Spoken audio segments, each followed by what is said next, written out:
pranic food, positive pranic food, negative pranic food and zero pranic food. Positive prana means it adds a certain pranic energy to the system when you consume. Negative prana takes away energy from the system. Zero neither adds nor takes away, it's eaten for taste and lethargy.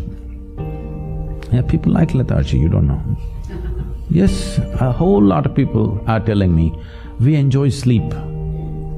Nobody can enjoy sleep. If you're enjoying sleep, you're not sleeping. You may enjoy restfulness, you may enjoy the after effect of good sleep, that's different. You enjoy restfulness, you cannot enjoy sleep, you fix this in your head. Yes or no? Restfulness must for a human being, because rest is the basis of all activity. If there is no restfulness in you, you are not capable of dynamic activity. Yes or no? If you're not rested, can you be active? No. Rest is the basis of all activity. Rest is one thing, sleep is another thing. You must differentiate between the two. Sleep is a certain inertia. The difference between life and death is just this. Life is a dynamic process of the energy. Death is an inertia state of the energy. Sleep is playing between the two. The more you practice that, unknowingly you're inviting death. If you slept for 8 hours a day, you're inviting death 20 years earlier or 30 years earlier than what it should have come. Yes or no? So, if you eat positive pranic food, energy will reverberate in a dynamic way. If you eat negative pranic food, it takes away energy and causes certain deviations in energy. If you eat zero pranic, it brings lethargy and maybe you can eat it for taste to some extent. But look at this classification, what are the foods which fall under this?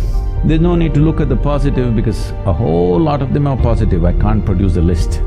We look at the negative pranic list, it's a much shorter list, but unfortunately, it may be a list of all your favorite things too. And top of the negative pranic list is garlic. Garlic is a very powerful medicine, but it's one thing to consume something as a medicine and it's an entirely different thing to consume it as a daily food substance. It has many medicinal qualities. In Ayurveda and Siddha, we use garlic in a very powerful way for specific ailments. But now your logic is, every day if I pop whatever medicine I can, I will be healthy. In Ayurveda, we say like this, every root, every leaf found on this planet has some medicinal quality. It's just that only a few we have learned how to use, others we are yet to learn how to use. Otherwise, every one of them has some medicinal quality if we are willing to pay attention and learn how to use them. So now if you want to be healthy, what you do is, anyway it's fall time, there's a lot of leaf. Just go and eat as much leaf as possible and also take up a few roots and eat it, you will be very healthy. That's not how it works. Something specific for a specific problem is different. Just generally consuming medicinal substances is a different game, isn't it? Garlic is a very powerful medicine if properly used. Daily consumption, no, because it plays on your nervous system big time. It is a very strong nervous stimulant. If you use garlic, your nervous system gets stimulated in a big way. Anything that stimulates nervous system holds you up for some time and then dumps you. Daily usage of nervous stimulants in any form will slowly get you to a place that you become insensitive to life, that you cannot experience. Now, you're holding dog as the ideal because he's more sensitive than you. His nervous system is far more sensitive than you because he can feel things and know things that you cannot know. This is a higher design than the dog, isn't it so? Garlic, onion, asafoetida, green chilies. Oh, asafoetida, maybe you're not used to it, it is something very commonly used in Indian cooking, it's a very strong stimulant. Coffee, tea. Tea means The caffeine tea is the tea. Other things are just placebos, okay? They're not tea. You can boil any flower, any leaf, any root and call it tea. That's not tea. Tea means the tea leaf, which is caffeine. All these are nervous stimulants. Once in a way if you drink, they have some benefits. But if it becomes a daily thing, slowly it dulls your nervous system. Your ability to experience life is gone. We are looking at this dimension of the food mainly in terms of your sensitivity to life. Largely people are ego-sensitive, they are not life-sensitive, they can't feel life. For them, only their thought and emotion is life because they can't feel life. If you walk out into the forest, you can't feel the tree, that's why you call it a wood.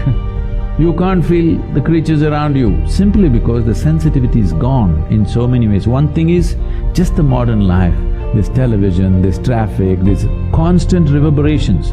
One thing I find when I come here is, one thing that makes me get out of buildings in this country is, always something is buzzing, you know, boom, something is going. It has a very bad effect on the human system. See, we are also a kind of reverberation. There must be space to allow our reverberations to grow and spread.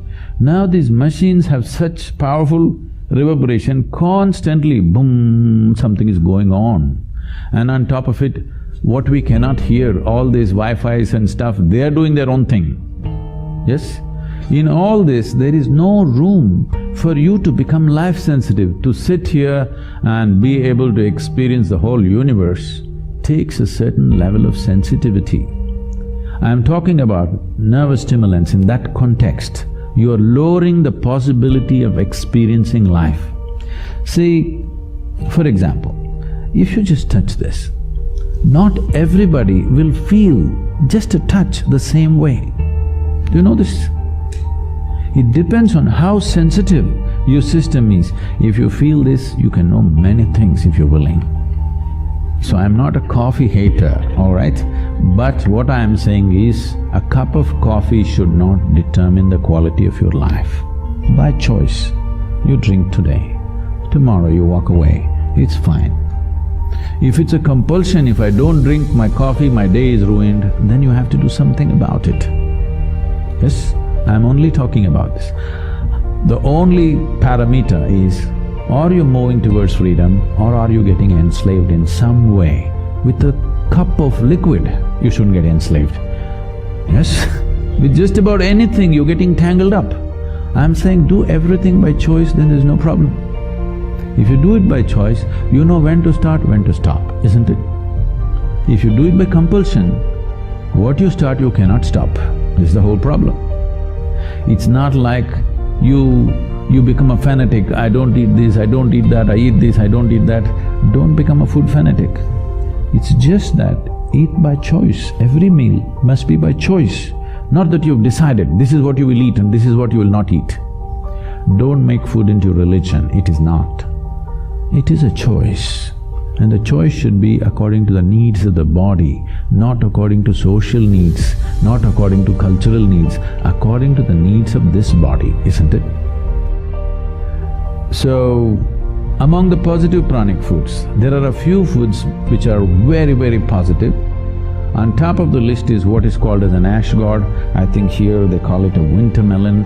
It is not of the same potency as we find in India. The Indian ash gourd is like phenomenal. Ash gourd is very positive, black pepper is very positive. Honey is one substance on the planet whose chemical composition is very close to that of human blood. Daily consumption of honey can do wonderful things to you. And honey is an extremely good thing to eat, especially if you have children at home. Make honey culture part of your thing. Psychological stability, physical well-being, vitality, all these things can be greatly enhanced simply consuming daily honey. If you have excess fat in your body, if you drink honey with warm water, it breaks down the fat in the system. If you drink it with cold water, it'll give you weight.